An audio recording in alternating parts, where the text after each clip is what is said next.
네, 하나님 말씀 마가복음 14장 10절 11절입니다. 마가복음 14장 10절 11절입니다. 제가 말씀을 읽도록 하겠습니다. 그때에 열둘 가운데 하나인 유다 이스카리옷이 선임 제사장들에게로 갔으니 그들에게 줄을 넘겨주려 함이더라.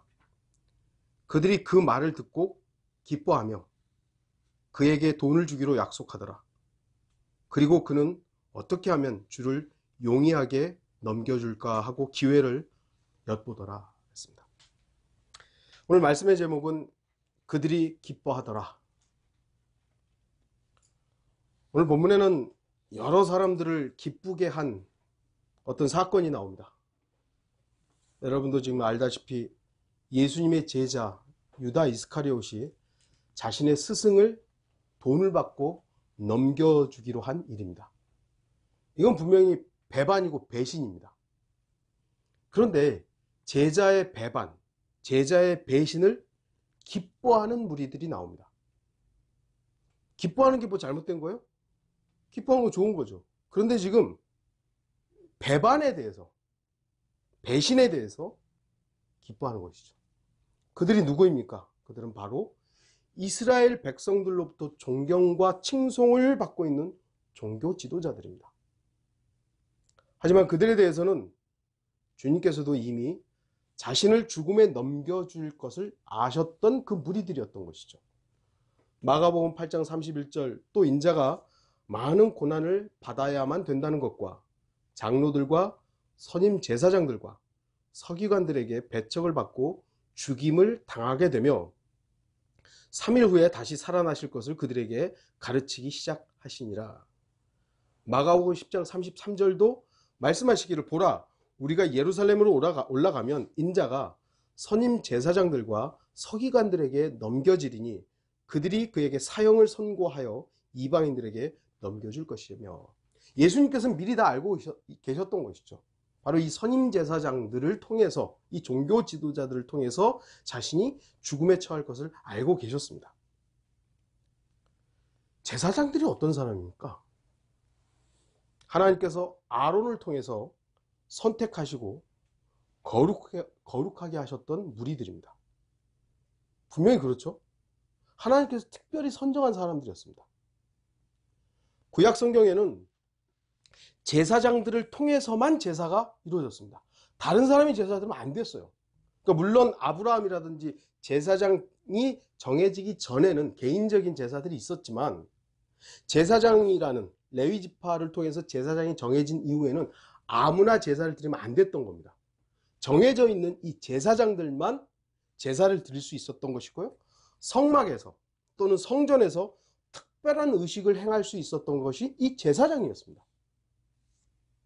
그러나 신약시대로 넘어오면서 특히 사복음서에 나오는 제사장들 그리고 종교 지도자들은 그 모습이 너무나도 부정적으로 그려지고 있습니다. 주님께서도 회칠한 무덤이라고 할 정도로 이 제사장 또는 바리새인들, 서기관들, 이 종교 지도자들이 그냥 어떻게 보면 부패했던 것입니다. 오늘 본문에 나오는 선임 제사장들 모두 몇 명인지는 구체적이지 않습니다. 근데 한두 명은 아닌 것이 분명하죠. 더구나 이 무리들은 서기관들과 거의 같이 등장하기 때문에 이들 중에는 지금 예수님을 유다가 와서 넘기겠다 했을 때는 서기관들도 분명히 포함되어 있었을 것입니다. 서기관이 어떤 사람들이죠? 성경을 쓰는 사람들이에요. 성경을 기록하고 성경을 소위 말해 보존하는 사람들입니다. 하나님의 말씀을 다루는 사람들입니다. 14장 1절을 보면 이틀 후면 유월절과 무교절이라 선임 제사장들과 서기관들이 어떻게 하면 간계를 써서 줄을 붙잡아 죽일까 하고 강구하더라. 선임 제사장들과 서기관들을 같이 다녔던 거예요. 근데 이들이 기뻐한 것이 어떤 것이냐 이것입니다. 기쁨, 기뻐하다. 여러분들 슬픈 게 좋습니까? 기쁜 게 좋습니까? 당연히 기쁜 게 좋죠. 누구나 기쁨을 추구하면서 삽니다. 슬픔을 추구하면서 사는 사람은 좀 이상하지 않나요?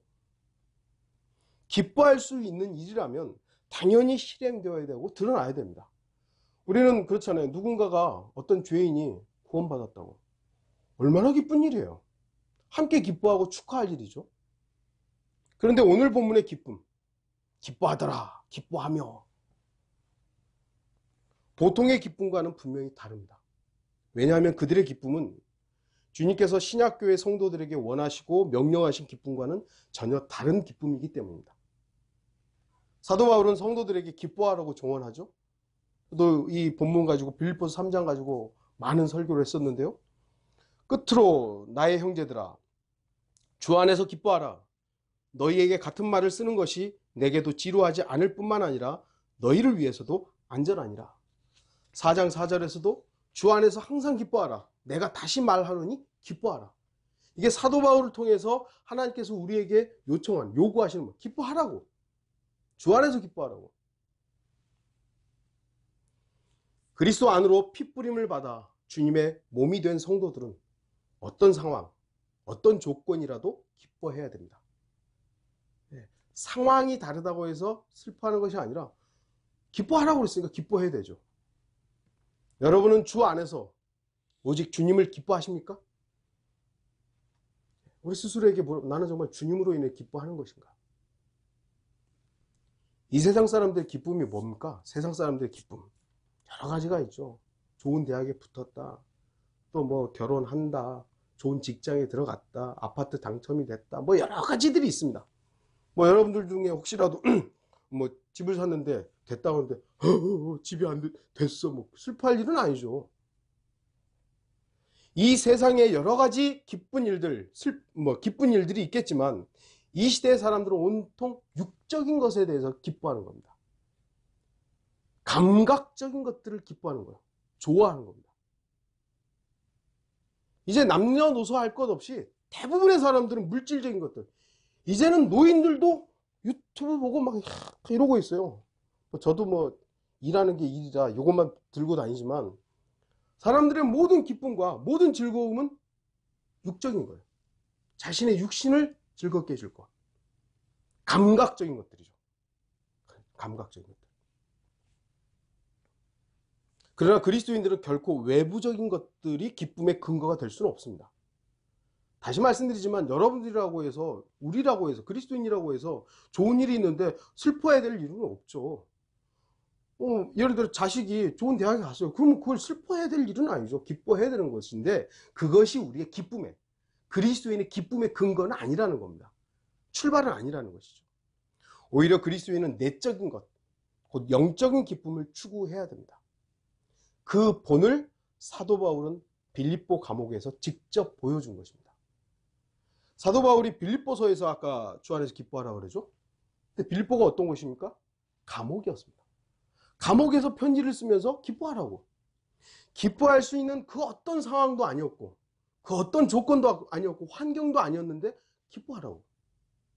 사도 바울은 직접 그걸 보여준 거예요. 무엇이 진짜 기쁨인지를. 그래서 세상 사람들은 그렇지 않죠. 오늘날 그리스도인들이 사도 바울의 신약 교리를 지식적으로 아는 만큼만 사도 바울의 삶을 실제로 배울 수 있다는, 사도 바울이 어떻게 살았는지 그것을 지식적으로가 아니라, 교리를 지식적으로가 아니라 정말 사도 바울의 삶을 우리가 배웠다면 아마도 이 시대의 기독교인들이 이 정도로 욕먹으면서 살지는 않았을 것입니다. 오늘 본문에는 지금 제사장의 무리들이 나오죠. 제사장. 이 시대에는 자신을 제사장으로 포장하는 목사들이 있습니다. 주의하십시오. 목사는 제사장이 아닙니다. 목사는 제사장이 아니에요. 로마 카톨릭이 제사장 계급과 평신도 계급을 나누어서 카톨릭 신자들을 지배하였기 때문에 종교개혁자들이 들고 일어나서 만인 제사장직을 부르짖었습니다. 모든 사람이 제사장이다. 제사장 계급이 따로 있는 게 아니라 모든 구원받은 사람은 제사장이다. 그걸 부르짖으면서 종교개혁이 일어난 겁니다. 물론 다른 것도 있지만. 그런데 그 종교개혁의 후예를 자처하는 개신교 목사들이 카톨릭의 마귀적인 전통을 교회에서 그대로 답습하고 있습니다. 신자들을 지배하고 있는 것이죠. 목사가 제사장이래요. 그래서 가운 다 입고 여기다가 또 색깔마다 또 다르다 그러더라고요. 하고 있는 것이죠. 이러한 짓은 주님께서 미워하는 행위고 미워하는 교리입니다. 요한계시록 2장 6절 15절 그러나 내게 이것이 있으니 즉 내가 니콜라파의 행위를 미워하는 것이라. 니콜라파의 행위를 미워하는 것이라. 나 역시 그것을 미워하노라. 그리고 내게 역시 니콜라파의 교리를 지키는 자들도 있도다. 내가 그것을 미워하노라. 니콜라파가 뭐죠? 예, 헬라어 합성어인데 뭐 그것까지 설명 안 하겠습니다. 이 소위 말하는 성직자가 평신도들을 지배하는 것이 니콜라파예요. 니콜라파. 하나님 예수님께서 분명히 미워하신다고 그래요. 미워하신다. 지배하지 말라 이거죠. 그럼에도 불구하고 성경을 모르는 신자들은 자신들의 목사를 거룩한 제사장으로 믿고 따릅니다. 아이고 우리 목사님. 뭐 저를 막 무시하라는 얘기는 아니지만 제사장으로 막 대하는 거예요. 제사장처럼. 그 정도는 아닐지라도 이 시대의 한국 기독교는 거의 목사교라고 불릴 정도로 목사에 대한 의존이 심각한 수준입니다. 심각해요. 예수 그리스도께 집중하고 예수 그리스도와 밀착해야 하는 그 신앙을 목사와의 관계에 집중시킴으로 결과적으로는 주님의 자리를 찬탈하는 사이비 교주 목사들이 있다는 것을 우리는 잘 알고 있습니다. 성도 개개인들이 주님께 나가야 되고 주님께 집중해야 되죠. 근데 그거를 살짝 틀어가지고 목사한테 집중하게 해요. 하나님의 말씀을 선포하는 목사라고. 제가 여러분들 간단하게 글을 썼죠. 목사는요, 하나님의 말씀을 전달하는 것이지 목사가 하는 이 설교가 하나님의 말씀은 아니에요. 그걸 구분하셔야 됩니다. 저는 지금 하나님의 말씀을 근거로 여러분에게 선포하고 설교하는 것이지 제 말이 다 하나님의 말씀입니까? 그건 거짓말이에요. 목사가 하나님의 말씀을 이게 지금 다 하나님의 말씀입니까? 아니에요. 저의 말 속에 하나님의 말씀이 있다는 것을 여러분 다 그것만 취하는 거죠. 이 하나님의 말씀이 어떻게 선포되는 그 방법에 대해서는 목사들이 좀 다르죠. 이 거짓말에 다 섞고 있는 거예요. 하나님의 말씀을 선포하는 목사, 제사장 뭐 이런 식으로 해가지고. 주목하십시오. 구원받은 모든 성도들은 이미 왕같은 제사장입니다. 베드로전서 2장 9절 10절에 그러나 너희는 선택받은 세대요 왕같은 제사장이며 거룩한 민족이요 독특한 백성이니 이는 너희를 어두움에서 불러내어 그의 놀라운 빛으로 들어가게 하신 분의 덕을 너희로 선포하게 하려는 것이니라. 너희가 전에는 백성이 아니었으나 이제는 하나님의 백성이며 전에는 자비를 받지 못하였으나 이제는 자비를 받았느니라. 베드로전서를 교리적으로 환란 때 성도들에게만 적용하는 사람들이 있을지 몰라도 베드로전서는 분명히 1장 1절 2절에 아시아와 비두니아에 흩어져 있는 타국인들, 유대인의 대상이 아니에요. 타국인들, 곧 하나님 아버지의 미리 아심을 따라 성령의 거룩해 하심을 통하여 순종함과 예수 그리스도의 핏뿌림으로 택함받은 자들에게. 베드로전서의 대상은 이방인들이에요. 이방인. 물론 교리적으로 더 엄밀하게 따져 들어가면 환란 때 이방인들을 말하는 것이지만 분명히 지금 이 시대에 우리에게도 적용되는 말씀인 것입니다. 그래서 베드로전서에 나오는 왕같은 제사장은 예수 그리스도의 핏뿌림을 받은 모든 사람에게 적용되는 것입니다. 바로 저와 여러분들이 모두 다 왕같은 제사장이에요. 여러분이 예수 그리스도의 보혈의 공로로 구원받은 성도라면 그 사람은 이미 왕같은 제사장입니다. 물론 왕의 직분, 왕의 권한은 아직 우리가 수행하지는 못합니다. 천년왕국 때 하겠죠? 그럼에도 그건 분명하지만 분명히 우리 그리스도인들은 이미 제사장입니다. 이미. 왜냐하면 이미 성령 하나님의 기름 부음을 받았기 때문입니다. 요한일서 2장 20절 27절에 그러나 너희에게는 거룩하신 분으로부터 기름 부음이 있으니 너희가 모든 것을 아느니라. 그러나 너희가 그분께로부터 받은 기름 부음이 너희 안에 거하나니 아무도 너희를 가르칠 필요가 없고 오히려 그 동일한 기름 부음이 너희에게 모든 것을 가르치며 또 그것은 진리요 거짓말이 아니니 그 기름 부음이 너희를 가르친 그대로 너희는 그분 안에 거할지니라. 목사만 기름 부음 받은 게 아닙니다. 모든 성도가 기름 부음을 받은 것입니다. 물론 목사는 안수라는 그 부르심의 외적 표현이 있어요. 안수라는 그 외적 표현이 있습니다. 하지만 뭐 성령의 기름 부음 받은 목사 뭐 이건 아닙니다. 목사만 특별히 기름 부음 받은 게 아니라 모든 성도가 기름 부음을 받은 겁니다. 한 죄인이 예수 그리스도를 개인의 구주로 영접할 때, 마음으로 믿을 때 성령 하나님께서 그 사람 안에 들어가시죠. 주의 영으로 들어갑니다. 바로 그때 그 사람의 영을 성령께서는 거듭나게 하십니다. 성령의 기름 부음이 있는 겁니다.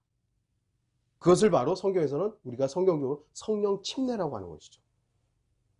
그리고 성령 하나님께서는 그 사람을 인치셔서 성령님의 보장으로 구원을 완성하십니다. 이것을 교리적으로 구원의 영원한 보장이라고 말합니다. 이러한 성경적인 교리들을 가르치지 않기 때문에 수많은 사람들이 목사에게 속고 목사들은 그 어리석은 신자들을 더 잘 속이기 위해서 진리의 지식을 가르치지 않는 겁니다. 그리고 무지한 대로 계속 복받으려고만 하는 거죠. 복받으라고. 혹시 또 성경을 가르친다고 해도 어떤 교회는 성경 잘 가르치죠. 잘 가르치죠. 맨날 성경 공부한대요. 그런데 개인의 믿음의 성장을 위해서 가르치는 것이 아니라 순종과 복종이라는 일방적인 것만 가르치는 거예요. 계속 순종하라, 복종하라고. 그것만 가르치는 거죠. 오늘 본문에 이제 선임 제사장들이 나오죠. 이 선임 제사장들은 제가 뭐 다 찾아볼 수는 없고 핵심적인 몇몇 부분만 좀 보면요. 마태복음 21장 15절에 그러나 선임 제사장들과 서기관들이 주께서 행하신 경이로운 일들을 보고 또 아이들이 성전 안에서 소리질러 말하기를 다윗의 아들에게 호산나라고 하니 그들이 몹시 불쾌하여. 아니 좀 이따 다루겠습니다만 주님께서 행하신 경이로운 일들이 있어요. 그 아이들이 예수 그리스도를 찾아요. 그게 불쾌한 거예요. 기쁨이 아니에요. 불쾌한 겁니다. 희한한 사람들이죠. 그들은 또한 주님을 두려워한 것이 아니라 사람들을 두려워했던 사람들입니다. 마가복음 11장 18절에 서기관들과 선임 제사장들이 그 말을 듣고 어떻게 그를 죽일까 하고 기회를 엿보더라. 그들이 주를 두려워함은 예수님을 두려워한 이유가 뭐냐면 모든 백성이 주의 교리에 놀랐기 때문이라. 백성들 때문에 예수님을 두려워한 거지 예수님이 두려운 게 아니에요. 그러니까 사람을 두려워했던 사람들이에요. 이 제사장들은. 또한 그들은 고소하는 자들이었습니다. 마가복음 15장 3절에 또 선임 제사장들이 여러 가지 일을 들어 주를 고소하나. 법정에 데려가가지고 빌라도한테 데려가가지고 지금 여러 가지 이제 고소하죠. 주께서는 아무 대답도 아니하시더라. 또한 그들은 시기하는 자들이었습니다. 마가복음 15장 10절에 이는 그가 빌라도가 보니까 선임 제사장들이 시기로 인하여 주를 넘겨준 것을 알았기 때문이라. 이게 지금 예수한테 문제가 있는 게 아니라 이 지금 제사장들이 시기해서 지금 넘겨준 거다. 그걸 알고 있는 거예요, 빌라도가. 또한 그들은 선동하는 자들이었습니다. 마가복음 15장 11절에 그러나 선임 제사장들이 무리를 선동하여 오히려 그가 바라바를 그들에게 놓아줘야 한다고 하더라.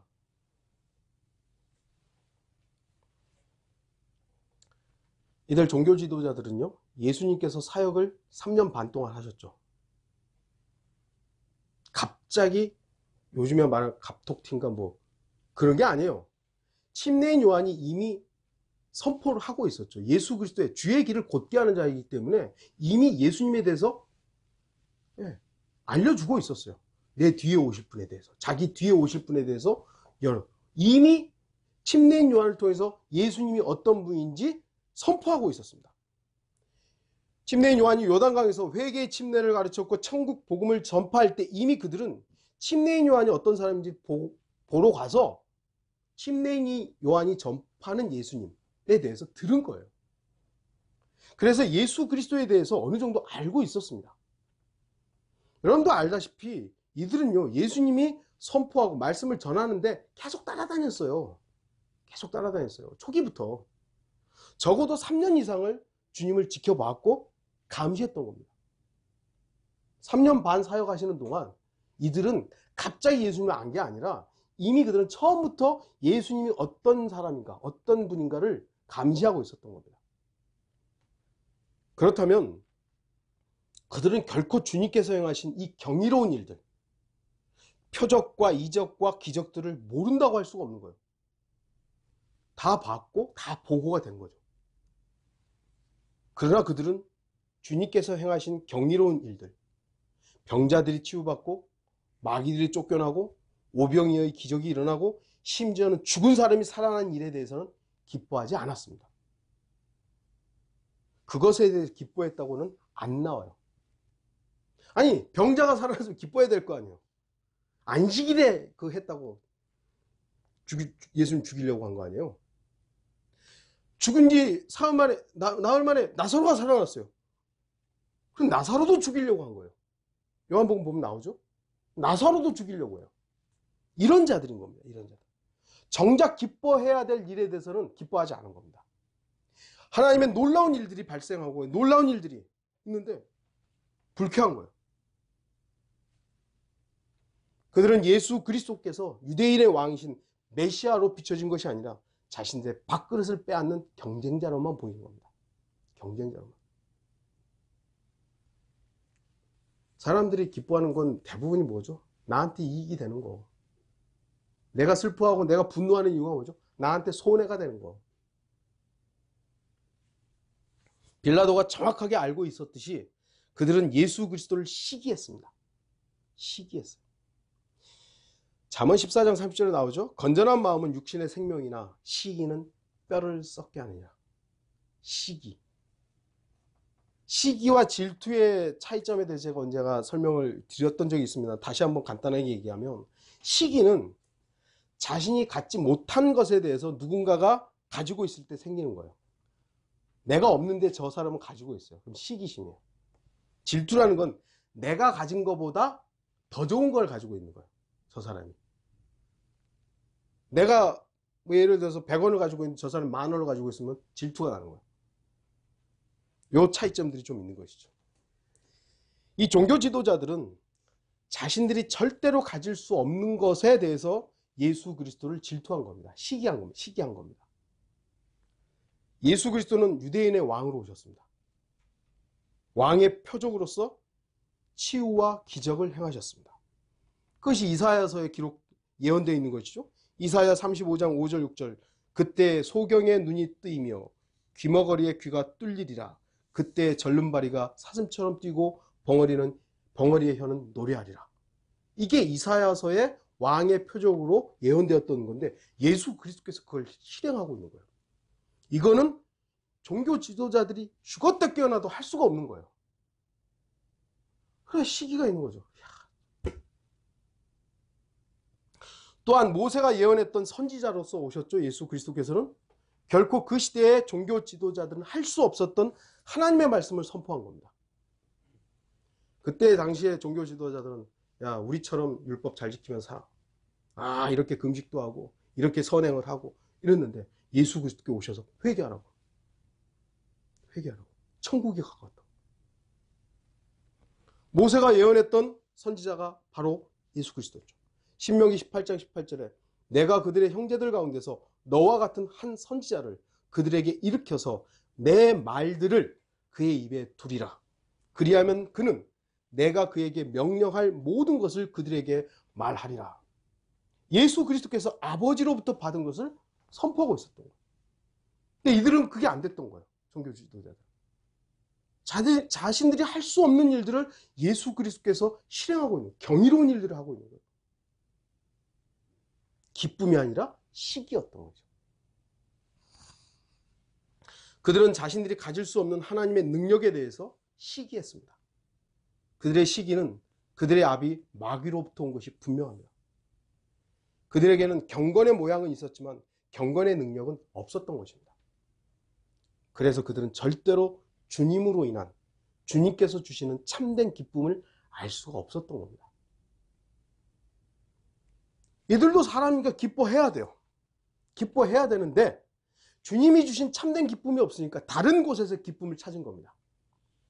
그들은 결국 시기의 대상의 몰락, 거기서 기쁨을 찾은 거죠.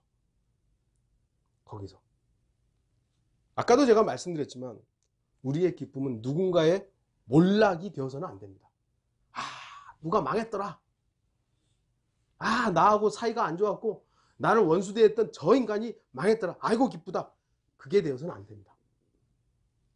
주님께서 이기신 것, 하나님의 말씀이 입증된 것, 하나님께서 살아계시고 역사하신다라는 것들이 알려진 것, 우리는 그것에 대해서 기뻐해야 되는 것이죠. 이들은 예수님을 어떻게 죽일까 모의하고 강구했었죠? 네, 주를 붙잡아 죽일까 하고 강구. 어떻게 죽일까? 막 이제 머리를 쓰고 있었던 거죠. 그들은 자신들이 시기에 눈멀었다는 사실은 잊어버린 채 예수님의 제자가 찾아온 거예요. 유다가 와서 내가 넘기겠다고. 이 종교 지도자들 어땠을까요? 역시 주님은 우리 편이야. 할렐루야. 역시 주님은 우리 편이라고. 그들은 예수 그리스도를 죽이는 음모를 꾸미는 것이 그들 모두에게는 옳은 일이었던 거죠. 옳은 일이라고. 아, 이건 하나님을 위한 일이라고. 선한 하나님의 뜻이었다고 믿었을 것입니다. 유다가 와서 넘기겠다고 했을 때, 야, 역시 하나님 우리 편이다. 안 그랬을까요? 자기들의 뜻대로, 자기들의 생각대로 진행될 때 거의 모든 사람들은 어떻게 얘기해요? 바로 이것이 하나님의 뜻이라고. 자기가 계획하고 자기가 되고 싶은 어떤 것들을 막 계획해놓고 하나님 원하실까? 그건 됐어요. 보라고 하나님의 뜻이라고. 그런데 제가 경험하기로는요, 하나님의 뜻과 내 뜻은 대부분 반대예요. 대부분 반대예요. 내가 간절히 바라는 것은 거의 대부분 하나님께서 원하지 않는 일들이다. 이겁니다. 왜 그러죠? 다는 아니겠지만 어쨌든 우리들의 대부분은 나의 옳음을 기준으로 생각하는 거예요. 내가 옳게 생각하는 그거를 하나님의 뜻이라고 우기는 거죠. 나의 육신의 이익을 위해서 하나님한테 요구하는 거예요. 내 뜻을 하나님의 뜻으로 포장하는데 달인들이 누군 줄 아세요?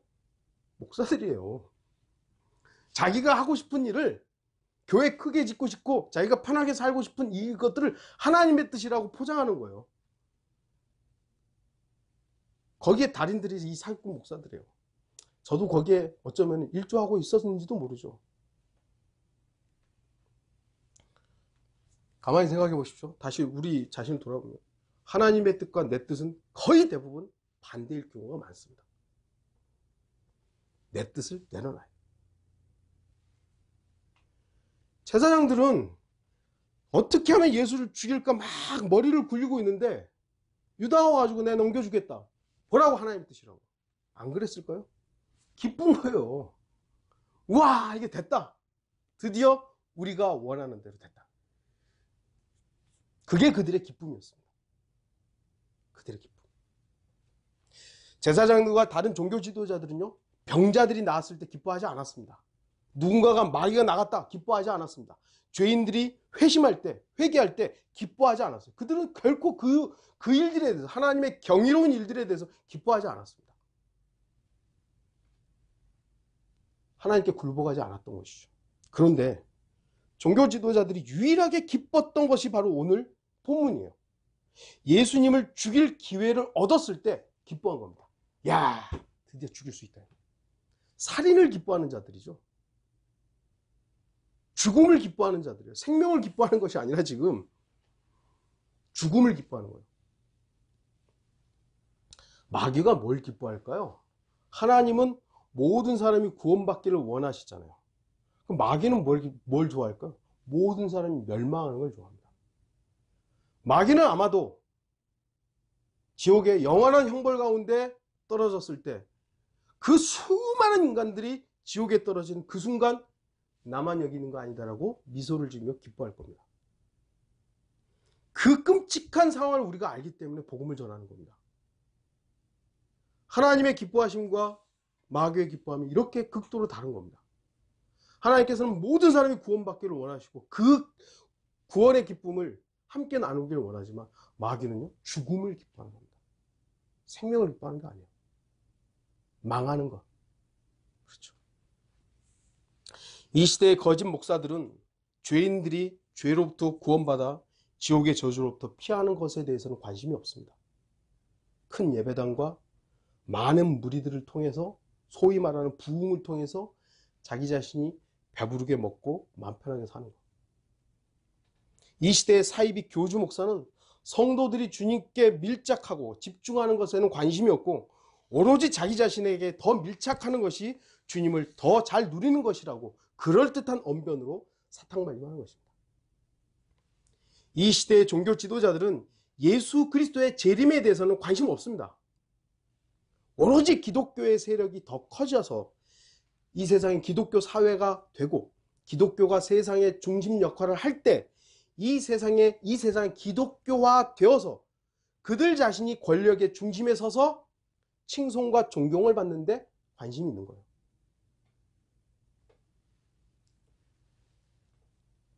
이 시대의 가짜 목사들이요, 왜 이렇게 정치에 관심이 있는 줄 아세요?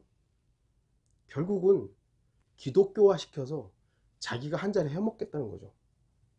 유명한 목사들 다 그렇게 한 거 아니에요.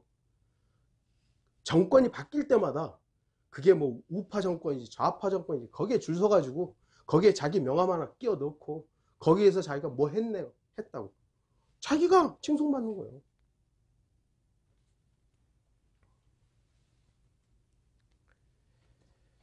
뭐 이거는 좀 주제에 벗어날지 모르겠습니다만 그리스도인은요, 특히 목사들은 정치에 대해서 중립이란 표현은 좀 그렇습니다만 분명한 입장이 있습니다. 저는 반공입니다. 반공. 공산주의는 철저하게 배척돼야 됩니다. 배척돼야 돼요.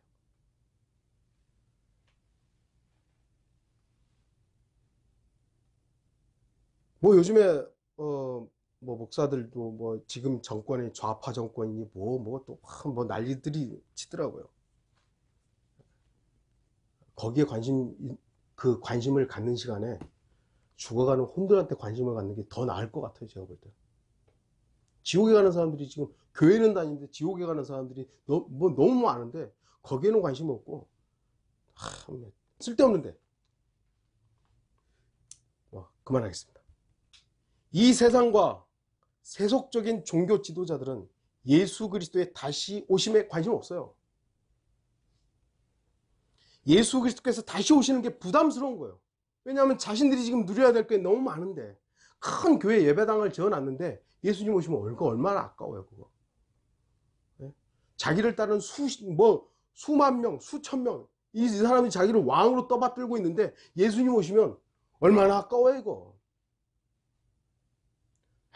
주님 대충 하세요. 오히려 안 오시는 게 더 나을지도 모르죠. 그들한테. 그래서 그들은 세상과 한 통속이 되는 겁니다. 여러 종교들과 하나가 되는 겁니다. WCC, NCC, KNCC 이런 연합체를 해가지고 거기에 자리 한 자리씩 해먹으려고. 그러나 예수님 당시의 종교 지도자들이 절대로 막지 못했던 게 뭐냐면 하나님의 말씀에 기록된 대로 그 말씀이 성취되는 거예요. 예수 그리스도는요, 죽으러 오셨기 때문에, 초림 때 죽으러 오셨기 때문에 그대로 하신 거예요. 자기들이 물론 자기들의 의지를 가지고 자기들의 좋음으로 기쁨으로 예수 그리스도를 죽였지만 예수님을 죽이면 끝날 줄 알았죠. 그런데 그것이 하나님의 말씀을 성취하는 것이었어요. 마가복음 14장 49절에 내가 매일 성전에서 너희와 함께 있으면서 가르쳤으나 너희가 나를 붙잡지 아니하였도다. 그러나 성경은 반드시 이루어져야 하리라. 마가복음 15장 28절에 그리하여 그가 범죄자들과 더불어 헤아림을 받았다고 말한 성경이 이루어졌다. 하나님의 말씀이 기록된 대로 성취되고 이루어지는 건 종교 지도자들이 절대로 막지 못한 겁니다. 마찬가지로 이 시대의 그 누구도 하나님의 기록된 말씀대로 주님께서 다시 오시는 것은 막을 수 없습니다. 인간들이 별의별 짓을 다 한다 할지라도, 어떤 일을 한다 할지라도 예수 그리스도의 다시 오심은 막을 수 없어요. 요한계시록 22장 20절에 이런 일들을 증거하신 분이 말씀하시기를 반드시 내가 속히 오리라 하시니라. 아멘. 그러합니다. 주 예수여 오시옵소서. 지금 뭐 70억인지 80억인지 모르지만 80억 인구가 다 예수님 오시면 안 된다고 이러고 막아도요, 이건 못 막아요. 우리가 갑자기 변심을 해가지고 예수님 안 오신다고 해도 성경의 말씀은 못 막아요. 이건 반드시 이루어지는 것입니다. 그래서 그들의 기쁨이, 이 종교 지도자들의 기쁨이 육신적이고 자기중심적인 기쁨이었다면 그 기쁨은 잠시뿐이었습니다. 이들이 예수님을 죽일 기회를 얻고 이제 죽일 수 있다? 죽였어요. 그리고 기뻤어요. 끝났습니까? 살아나셨네요? 우리가 사도행전을 읽어보면 이들이 또 고민에 빠지는 거거든요. 제자들이 증인이 돼가지고 그걸 선포하고 있는 거예요. 그래서 제자들도 이제 죽이려고 한 거죠. 기쁨은, 그 육신의 기쁨은, 자기들의 인간의 계획의 기쁨은 잠시뿐입니다. 하지만 주님을 기쁨으로 삼고 주님께서 주시는 것으로만 기쁨을 누린다면 그 기쁨은 영원하며 풍성합니다. 결론을 맺겠습니다. 여러분 어디에서 기쁨을 찾고 있습니까? 무엇을 기뻐하십니까? 우리의 계획대로, 내 계획대로 될 때 기쁩니까? 물론 그런 부분을 억지로 슬퍼해야 될 건 아니죠. 직장을, 또는 계획했던 것들, 또는 시험 보는 것들, 이런 것들을 우리가 세상에 살아가면서 계획할 수 있고 그것들이 성취돼서 이루어졌을 때 슬퍼해야 될 이유는 없죠. 하지만 그 기쁨은 잠시라는 걸 잊지 마셔야 돼요. 내 계획대로 이루어지는 것, 그건 어떤 의미에서는 마귀적이고 악한 겁니다. 내 계획대로만 돼야 된다. 내 뜻대로 마옵시고가 예수님의 기도였는데 내 뜻대로 하시옵고, 이렇게 되면 마귀적인 것이죠. 우리의 기쁨은 나의 계획대로 되어서가 아니라 주님께서 나의 모든 것이기 때문이어야 합니다. 우리가 왜 기뻐해야 되는가? 뭐가 잘 돼서가 아니라 주님이 나의 모든 것이기 때문에, 주님이 나의 전부이기 때문에 기뻐하셔야 됩니다. 주님의 생명과 능력이 내 안에서 풍성할 때 기뻐해야 됩니다. 주님께서 나의 전부이고 보장일 때 그 기쁨은 환경과 여건을 넘어서고 나의 계획대로 되지 않을 때조차도 기뻐할 수 있는 진정한 기쁨이 되는 것입니다.